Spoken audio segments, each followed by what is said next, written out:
अस्सलामु अलैकुम वरहमतुल्लाहि वबरकातुहू। मेरे मोहतरम साथियों, आज मैं झूठ और सच की बारे में कुछ बताने वाला हूँ।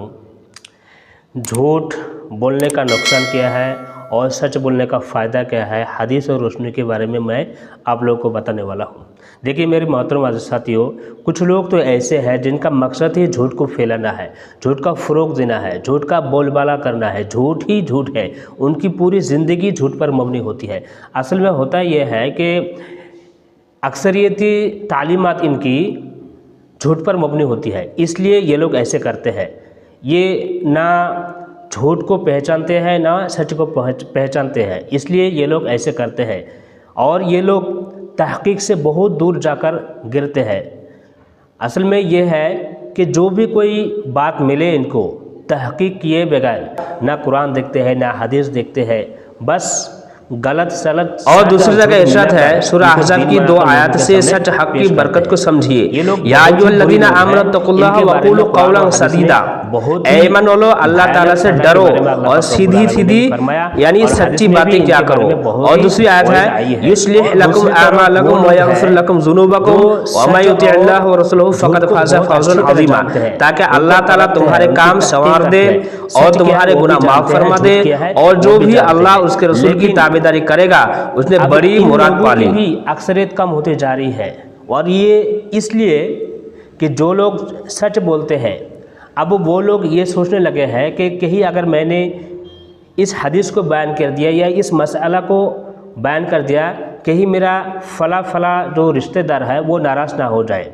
अगर मस्जिद की इमाम है तो वो भी झूठ बोलने से कतराते हैं, लेकिन सच बोलने की हिम्मत भी नहीं होती है, क्योंकि अगर वो सच बोले तो कहीं उसका नौकरी चले ना जाए। मेरे मोहतरम साथियों, झूठ को जानते हुए और सच को जानते हुए इनको छुपाना बहुत ही बुरी बात है, और इसके बारे में भी हदीस और कुरान में बहुत भयानक अज़ाब और भयानक सज़ा के बारे में हदीस और कुरान में मिलती है। को जानते हुए और झूठ को जानते हुए ना बोलना, किसी के सामने ना रखना बहुत ही बुरी बात है।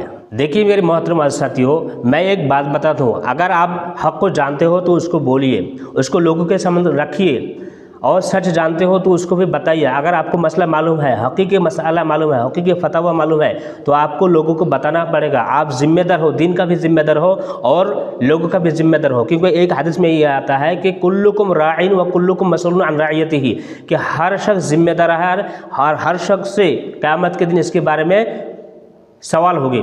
इसलिए बहुत ही ध्यान से, क्योंकि अगर आप सच को जानते हुए ना फैलाया, लोगों को ना बताया, तो झूठ का सर ऊंचा हो जाता है और झूठ वो फैलना शुरू हो जाता है। इस तरह बिदातों का बोलबाला हो जाता है। इसलिए मेरे मोहतरम साथियों, जहाँ तक हो सके आप सच को बोलिए, सच की साथी बनिए, सच को बोलबाला कीजिए, सच की ज़िंदगी अपनाइए और सच के साथ ही लोगों के साथ चलना सीखिए, तभी आपकी ज़िंदगी में कामयाबी आएगी इंशाअल्लाह। इन्नल्लज़ीना यक्तुमूना मा अंज़लना मिनल बय्यिनाति वल हुदा मिन बादि मा बय्यनाहु लिन्नासि फिल किताब उलाइका यलअनुहुमुल्लाहु व यलअनुहुमुल लाइनून, यानी जो लोग हमारी उतारी हुई दलीलें और हिदायत को छुपाते हैं, उन लोगों पर अल्लाह की और तमाम लानत करने वालों की लानत है। सूरह अहज़ाब की आयत है, या अय्युहल्लज़ीना आमनु तक़ुल्लाहा हक़्क़ तुक़ाती, ऐ ईमान वालो, या अय्युहल्लज़ीना आमनु, ऐ ईमान वालो,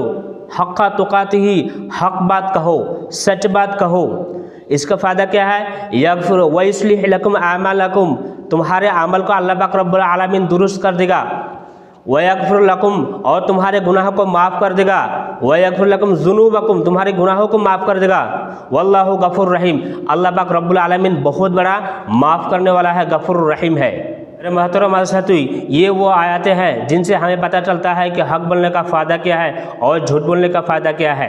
झूठ बोलने का फ़ायदा तो हो ही नहीं सकता, क्योंकि झूठ बोलने से फ़रिश्ता जो है, आपके जो कंधे में जो फ़रिश्ता होता है, वो भी कुछ मील दूर चले जाता है। इसलिए मेरे मोहतरम साथियों, झूठ से जहाँ तक हो सके आप दूर रहिए, क्योंकि झूठ बोलने का दुनिया में भी बहुत सारी खराबियां हैं और दुनिया में भी बहुत सारी नुकसानात हैं। जैसे कि अगर आप झूठ बोलना शुरू कर दिया और आप झूठ का आदी बन चुके तो लोगों का आपके ऊपर से भरोसा उठ जाएगा, आपके ऊपर भरोसा कोई नहीं करेगा, आपकी समाज में कोई इज्जत नहीं रहेगी, आपकी समाज में कोई एतबार नहीं होगा, समाज के लोग आपको कोई कीमती बात नहीं बताएगा, आपको किसी भी काम में आपको शामिल नहीं करेगा कि उसकी बात छोड़ दो, वो तो झूठा आदमी है, वो झूठा शख्स है, उसकी बातों का कोई एतबार नहीं है। आखिर में आप इस नतीजे पर पहुंचेंगे कि आप अपनी परिवार, अपनी फैमिली, अपनी ही औलादों के सामने अपना चेहरा छुपाते फिरोगे। इसलिए मेरे मोहतरम साथियों,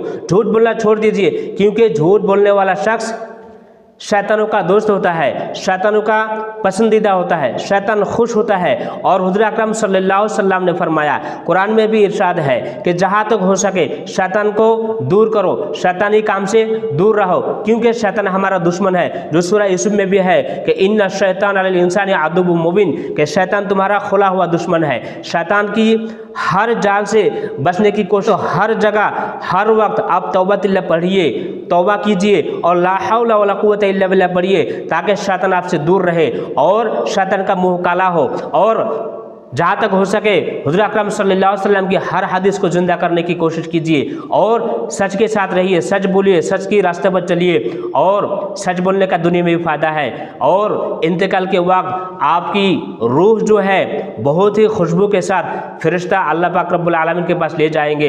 इसलिए मेरे मोहतरम साथियों, आज से इरादा कीजिए कि हम सच बोलेंगे, सच के साथ रहेंगे इंशाअल्लाह। मैं इसी पर अपना तकरीर ख़त्म करता हूँ। व आखिर दौना अल्हम्दुलिल्लाहि रब्बिल आलमीन। अस्सलामु अलैकुम व रहमतुल्लाहि व बरकातुहू।